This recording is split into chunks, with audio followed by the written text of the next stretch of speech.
A zine made right here in Baltimore puts Central American artists and their work front and center.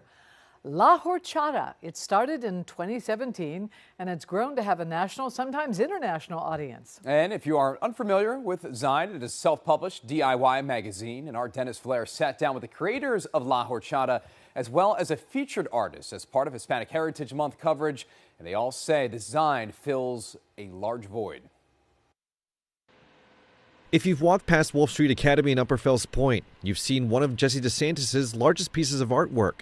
The scale, the detail, you'd think they had been doing this all of their life. But DeSantis only started when they moved to Baltimore in 2016. I've always had a passion for drawing and painting, although I didn't go to school for that. And I also felt like I didn't have that opportunity, or like it wasn't an option.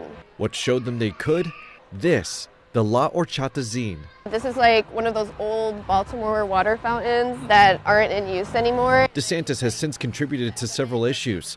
They wish something like this came earlier in their life. It would have been life-changing for me, and I know there just isn't a lot of content out there for Central Americans. I would have never thought that our little zine would have such a great impact, on anybody. Veronica Melendez and Kimberly Benavides started the zine in 2017.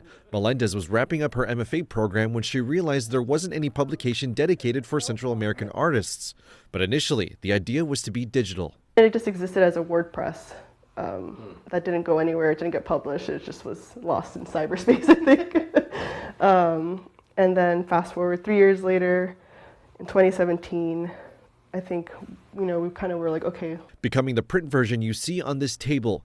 In the first issue, they featured less than 10 artists. After that, they put out an open call and continue to do so.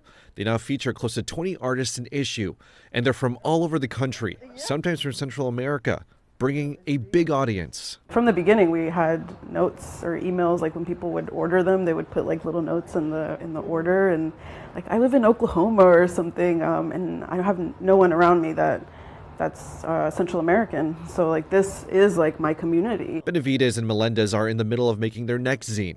Despite having full-time jobs on top of this, they don't plan to stop anytime soon. Providing space for artists from our community to be able to express themselves and see themselves in print is so important. Wanting to spotlight and inspire, like they did with DeSantis.